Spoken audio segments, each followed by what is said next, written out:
The cargo ship Starwind drifted in space, stuck between giant rocks that floated like deadly islands in the darkness. Inside the ship, the crew gathered around a medical bed where their pilot lay sick with space fever. HFY, the best navigator in 3-star systems, could barely open his yellow eyes. His blue skin had turned pale and his breathing came in short gasps. Captain Morgen stood beside the bed, his forearms crossed in worry. The old Corellian had seen many problems in his 40 years of space travel. But this was bad. Very bad. They were trapped in the middle of the Corvani asteroid field, and without a pilot, they would all die here. How long before he can fly again? The captain asked Dr. Nimka, the ship's medical officer. The Aquarian doctor's gills fluttered as she shook her head. At least 2 weeks, maybe 3. The fever must run its course. Commander Zethnal, the ship's security chief, slammed his fist on the wall. The big Valdorian's red skin grew darker with anger. 2 weeks? We have food for maybe 5 days. And these asteroids are moving closer together. Soon there will be no way out at all. Lisa Parker, the young human communications officer, looked up from her station. I sent distress calls on all channels. The nearest rescue ship is 6 days away, maybe 7. Too long, Captain Morgen said. We need someone who can pilot this ship now. The crew looked at each other with worry in their eyes. None of them knew how to fly a ship through an asteroid field. It took years of training and special skills that only a few beings in the galaxy possessed. That's when Jake Morrison walked into the medical bay. Jake was the ship's maintenance engineer, a 42-year-old human with brown hair that was starting to turn gray. He wore his favorite blue t-shirt that said "World's Greatest Dad" in big white letters. In one hand, he carried a metal cup full of coffee that smelled like home. In the other hand, he held a wrench he had been using to fix a broken pipe. Hey, what's everyone looking so sad about? Jake asked with a smile. Did somebody die?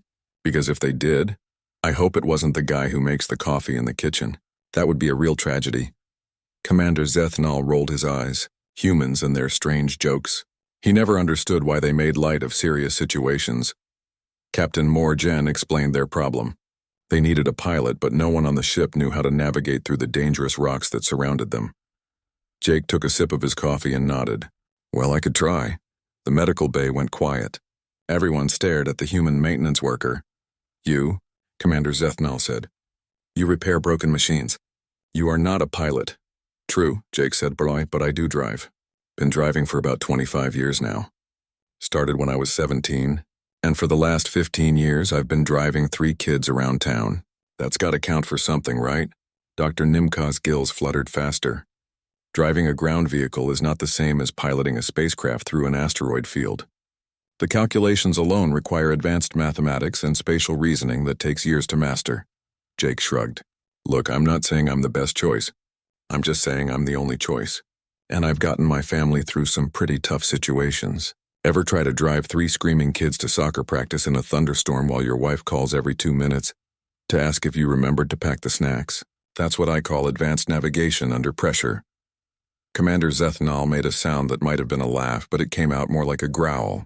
This human thinks flying through deadly space rocks is like driving his offspring to sporting events. Well, Jake said, both involve trying not to crash while keeping everyone calm and getting to your destination on time. The main difference is that in space, nobody asks, are we there yet? Every 5 minutes. Lisa couldn't help but smile. She was the only other human on the ship, and she understood Jake's humor better than the others. Captain Morgen studied Jake's face. The human looked relaxed, but his eyes were serious. The captain had learned to read different species over the years, and he could see that Jake was not making fun of their situation. The human really believed he could help. What experience do you have with ship controls? The captain asked. I've been fixing the navigation systems on this ship for 2 years, Jake said. I know every wire, every circuit, every button on that bridge. I might not know all the fancy pilot tricks, but I know this ship better than anyone except maybe HFY himself. Dr. Nimka looked at her instruments. The asteroid field is becoming more unstable. The gravitational forces are pulling the rocks closer together. We have maybe 8 hours before the passage becomes too narrow for the ship to fit through. Captain Morgen felt the weight of decision on his shoulders. Every option was bad, but doing nothing was worse. Very well, the captain said. Jake Morrison, you are now our pilot. But I want it on record that this is an emergency situation with no other alternatives. Jake nodded and finished his coffee. Don't worry, Captain. I'll get us through this. My wife always says I'm too stubborn to quit, and my kids say I'm too embarrassing to fail. Between those two things, I think we'll be okay. Commander Zethnal followed Jake toward the bridge. Tell me, human, what makes you think you can succeed where trained pilots might fail? Jake stopped walking and looked at the big alien warrior. You want to know the secret? I've got 3 kids back on Earth, 2 boys and a girl. They're waiting for their dad to come home, and I have never, not once in 15 years, failed to get my kids where they needed to go safely. I'm not about to start now. As they walked onto the bridge, Jake cracked his knuckles and sat down in the pilot's chair. The controls looked complicated, but he had fixed most of them at one time or another. He knew what each button did and how each system worked. Okay, everyone, Jake said as he started the ship's engines. Let's go home. And don't worry if you hear me talking to myself. I always narrate when I'm driving somewhere new. Helps me think. The ship began to move forward toward the field of floating rocks that could crush them all, but Jake Morrison, father of 3 and fixer of broken things, was not worried. He had a job to do, and he had never let his family down before. The bridge of the Starwind felt tense as Jake Morrison began piloting the ship into the asteroid field. Everyone watched the main screen, which showed huge rocks floating in space like mountains made of stone and metal. Some were as big as buildings, others as large as entire cities. Jake looked at the obstacles ahead and started talking to himself, just like he had promised. Okay, we've got a big fellow coming up on the right side, Jake said, steering the ship around a massive gray rock. That one reminds me of my neighbor Bill's garage. Always sticks out too far into the driveway, and I have to be careful not to scratch my car when I back out. Commander Zethnal stood behind Jake's chair, watching the human's strange piloting method with growing confusion. He is not following standard navigation procedures. Where are the mathematical calculations? The trajectory planning? On her station, Dr. Nimka monitored the ship's systems while keeping an eye on Jake's flight path. Her webbed fingers moved quickly over her controls as she tracked their progress through the dangerous field. His route makes no sense, she said, her gills fluttering with worry. The computer shows at least 12 better paths through these obstacles, but he ignores them all. Jake heard her comment and smiled. Computer paths are fine for computers, Doc, but I'm not a computer. I'm a dad, and dads don't always take the fastest route. Sometimes we take the safest route, even if it looks weird to everyone else. He guided the ship between 2 spinning rocks, making the maneuver look easy, even though the gap was barely wide enough for their vessel. As he flew, Jake kept talking like he was teaching someone to drive. Now the trick here is to watch for the spin pattern, he explained to no one in particular. See how this big rock rotates every 30 seconds? It's like that traffic light on Maple Street back home. You learn the timing and you know exactly when to go. Lisa watched from her communications station, fascinated by Jake's approach. She had grown up hearing her father give similar advice when he taught her to drive. But she never thought those lessons would apply to space. Travel Captain Morgen studied the navigation display with 4 of his eyes while keeping the other 2 on Jake, the human's. Path through the asteroids looked random and inefficient, but somehow they were making better time than the computer had predicted. He treats these deadly space rocks like street obstacles, the captain said, more to himself than to anyone else. Exactly, Jake said, having heard the comment. That big cluster up ahead? That's just like the construction zone on Highway 15. Looks scary, lots of orange cones and machinery everywhere. But if you stay calm and follow the rules, you get through just fine. Jake's hands moved smoothly over the controls as he wove the ship between asteroids that seemed to be playing a deadly game of catch. He never looked stressed or worried. Instead, he seemed almost relaxed, like he was driving his family to the store on a Sunday afternoon. Dr. Nimka checked her readings again. Impossible. We should have collided with at least 3 different obstacles by now, but our hull shows no damage at all. That's because Jake isn't just avoiding the rocks, Lisa realized suddenly. He's protecting the ship. Look at how he positions us. Every move puts more distance between the hull and the nearest asteroid. Commander Zethnal saw what she meant.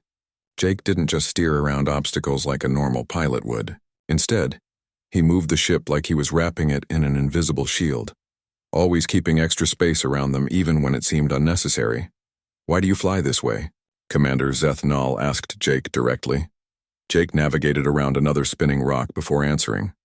When you're driving with kids in the car, you don't just avoid accidents. You avoid situations that might become accidents. My son Tommy likes to lean forward and point at things while I'm driving. My daughter Kate sometimes drops her toy and tries to pick it up. My youngest boy Pete falls asleep and slumps against the window.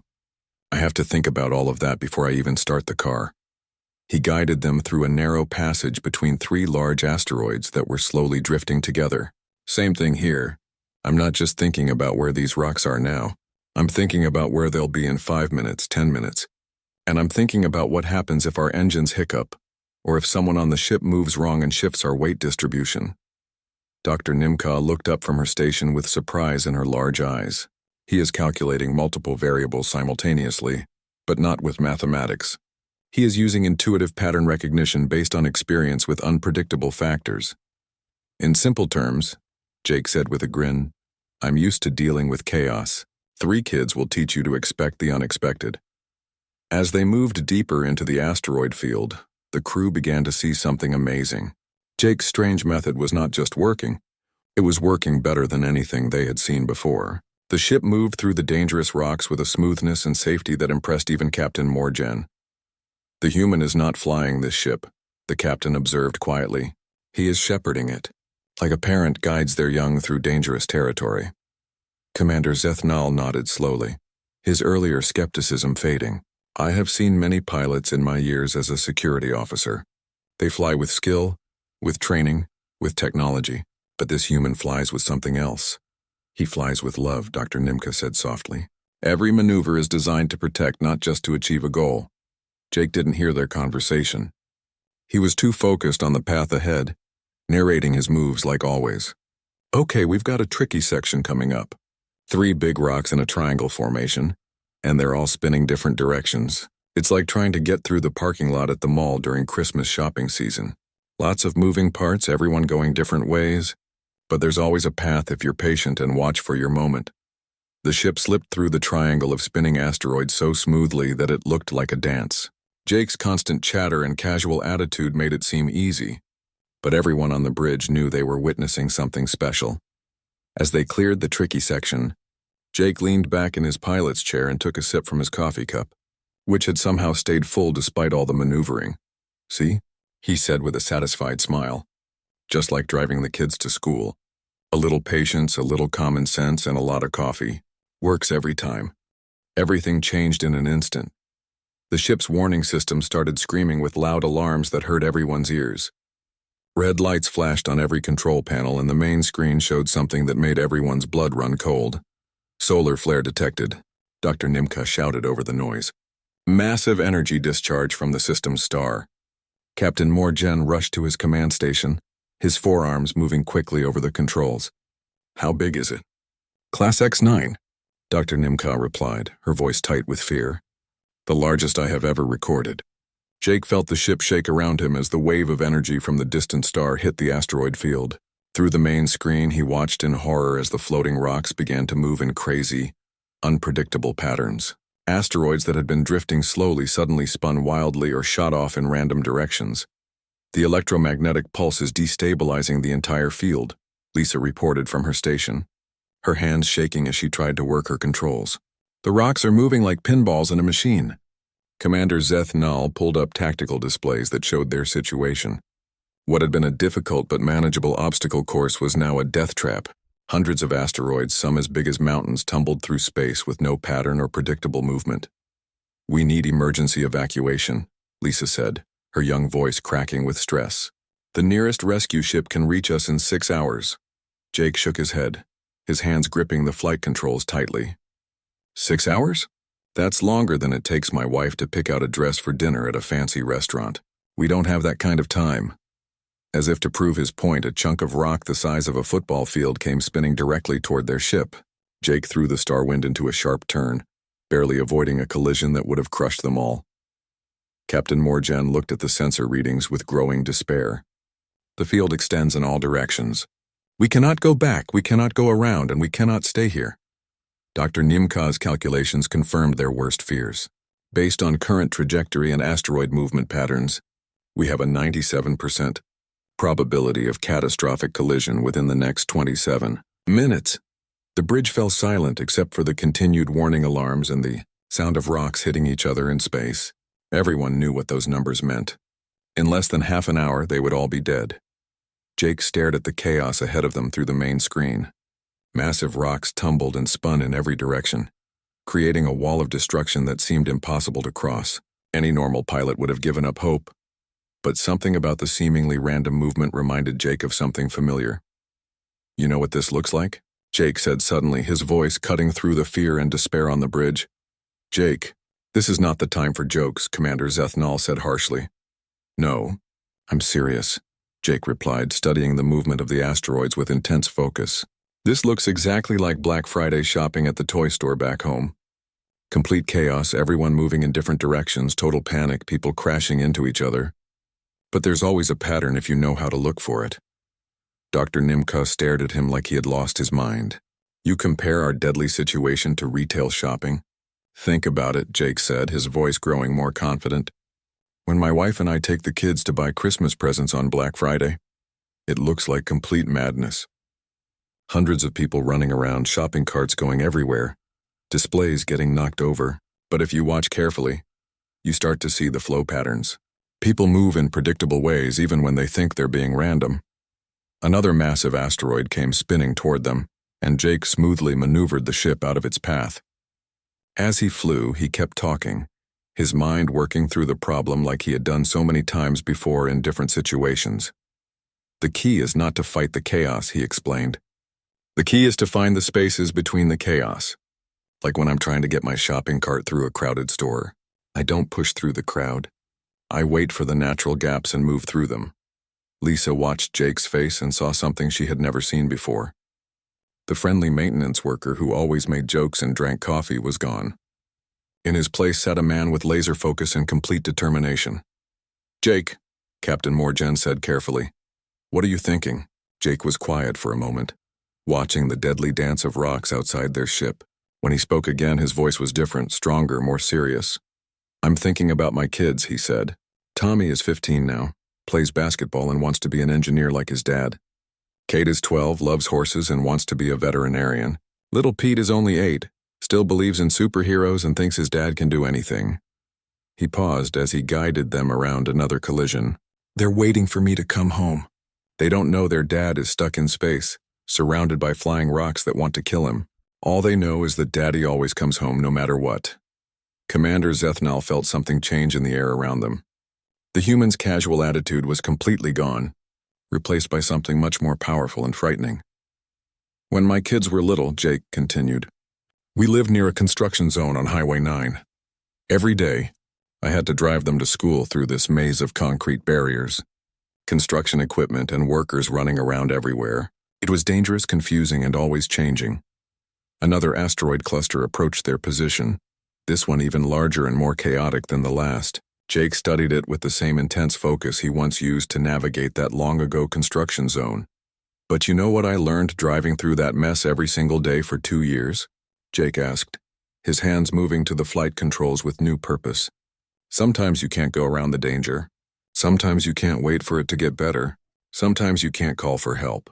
Sometimes you just have to dad your way through it." The crew felt the ship's engines change pitch as Jake prepared to do something that no sane pilot would attempt. He was going to fly directly into the heart of the chaos, trusting his instincts and his love for his family to guide them through the impossible. Jake Morrison became a different person. The change happened so quickly that it startled everyone on the bridge. One moment he was the friendly maintenance worker making jokes about shopping and construction zones. The next moment he was someone else entirely.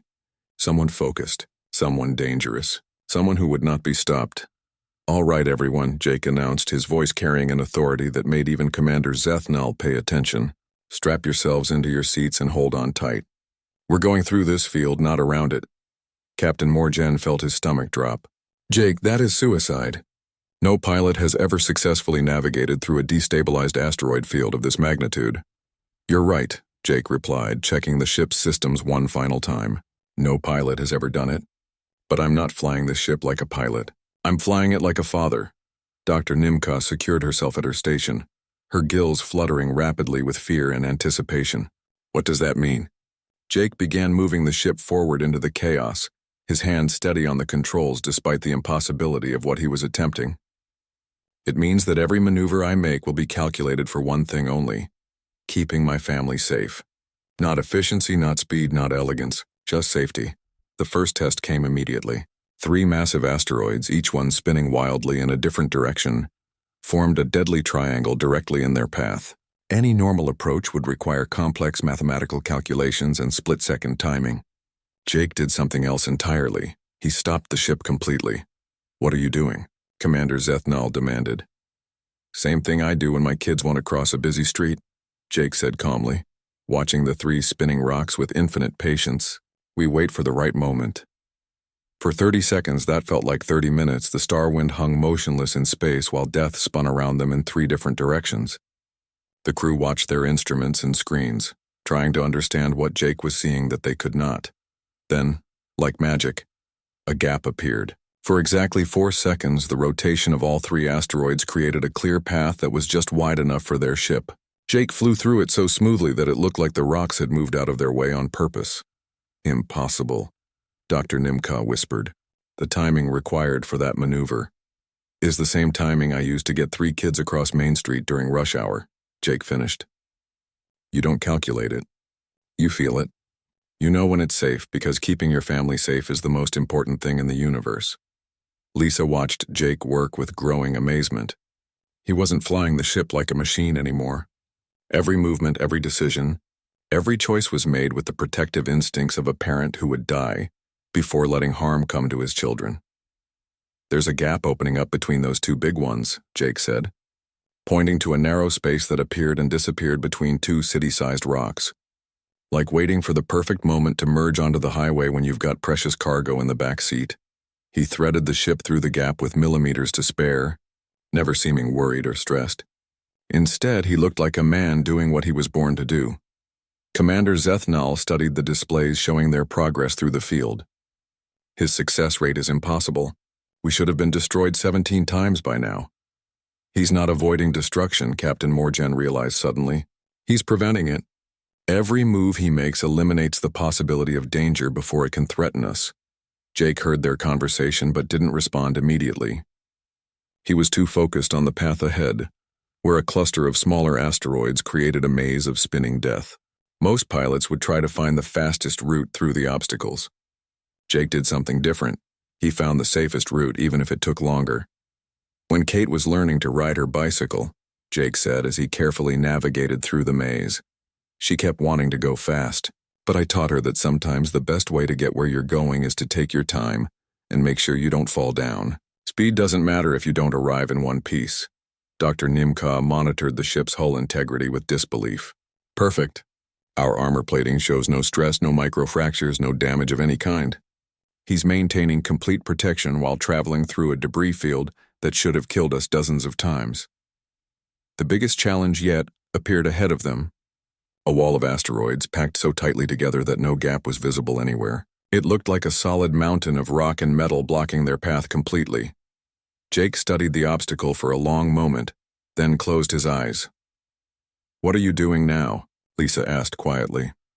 "Same thing I did when Tommy was 3 and we got lost in that blizzard driving home from his grandmother's house," Jake said with his eyes still closed. "I'm thinking about my kids waiting for me at home. I'm remembering why I have to succeed." When Jake opened his eyes again, something had changed. He could see what the others could not. The wall of asteroids wasn't solid. It was like a puzzle, and every piece was moving in its own pattern. If he watched carefully enough, if he cared enough, if he loved his family enough, he could find the way through. Jake began flying the ship into what looked like certain death. But somehow, impossibly, gaps appeared exactly where they needed to be. Rocks that should have crushed them moved aside at precisely the right moments. Spinning debris that should have torn their hull apart created brief windows of safe passage that Jake slipped through with supernatural timing. "He's not flying through the asteroids," Dr. Nimka said in wonder. "The asteroids are letting him through, like they recognize something in him that they respect." Commander Zethnal watched Jake's face as he worked. The human's expression was peaceful, determined, and completely unafraid. He flies like a warrior protecting his tribe. But more than that, he flies like a parent protecting his children. "Because that's exactly what he's doing," Captain Morgen said softly. "To Jake Morrison, we are all his children now, and he will not let us die." The ship emerged from the wall of asteroids into clearer space, and Jake finally allowed himself to smile. See? Just like I told Tommy after we got through that blizzard, we might take the long way around, but we always get home safe. Dad's promise. The main screen showed empty space filled with stars. After hours of deadly rocks and impossible navigation, the simple sight of clear space looked like the most beautiful thing anyone on the Starwind had ever seen. The ship glided smoothly away from the asteroid field, leaving behind a chaos that should have killed them all. Jake Morrison leaned back in the pilot's chair and took a long drink from his coffee cup, which had somehow remained full throughout their entire ordeal. His hands were steady, his breathing was calm, and he looked like a man who had just completed a routine drive to the grocery store. The bridge was completely silent. Everyone stared at the human maintenance worker who had just accomplished something that defied every law of physics and probability they knew. Captain Morgen was the first to speak. The old Corellian's voice was filled with emotion that his species rarely showed to outsiders. In 40 years of space travel, the captain said slowly, across 17 different star systems and through countless dangerous situations, I have never witnessed piloting of that caliber. Jake Morrison, you have earned my deepest respect and eternal gratitude. Jake smiled and nodded at the captain. Thank you, sir. Just glad I could help get everyone home safe. Commander Zethnal approached Jake's chair with something that looked like awe on his usually stern face. The big Valdorian warrior placed his right hand over his heart and bowed his head in the traditional salute that his people reserved for the greatest heroes. I misjudged your species, Commander Zethnal said formally. More importantly, I misjudged you, Jake Morrison. What you did today was not just skilled piloting. It was protection on a level I have never witnessed. Your dad instincts saved all our lives. Dr. Nimka had spent the last hour analyzing Jake's flight path through the asteroid field. She approached him with a data pad, covered in calculations and measurements that made no sense. According to everything she knew about physics and navigation, what you accomplished defies conventional science, she said, her large eyes bright with curiosity and respect. You didn't just pilot this ship through that field. You protected it, guided it, shepherded it like a parent shepherds their offspring through danger. She showed Jake the data pad, though she knew he probably wouldn't understand the complex mathematics displayed there. Your methods weren't found in any piloting manual because they came from something far more powerful than training. They came from love. Lisa had been quiet during the congratulations, but now she stood up from her communication station with tears in her eyes. As the only other human on the ship, she understood better than anyone what Jake had accomplished. So what do we call it? She asked with a grin. The Morrison method? The dad technique? Jake chuckled and shook his head. Nothing that fancy. Just call it dad piloting. Because when your family needs you, when the people you care about are in danger, you don't think about whether something is possible or impossible. You just do whatever it takes to keep them safe. He stood up from the pilot's chair and stretched, looking like he was ready to go back to his regular job of fixing broken pipes and maintaining the ship's systems. The thing is, Jake continued, every parent in the galaxy understands this. It doesn't matter if you're human, Corellian, Valdorian, or any other species. When your children are threatened, you find strength you didn't know you had. You accomplish things that should be impossible. Captain Morgen nodded thoughtfully. You speak truth. But most parents are not faced with navigating through an unstable asteroid field. True, Jake agreed. But most parents face things that are just as scary in their own way. Sick children, dangerous neighborhoods, bad weather, financial problems, bullies at school. Every day, parents all over the galaxy do impossible things to keep their families safe. I just did it in space. Over the following days, word of Jake's incredible feat spread throughout the ship and then to other vessels they encountered. The story grew and changed as it passed from person to person, but the core truth remained the same. A human father had accomplished the impossible using nothing but love and protective instincts.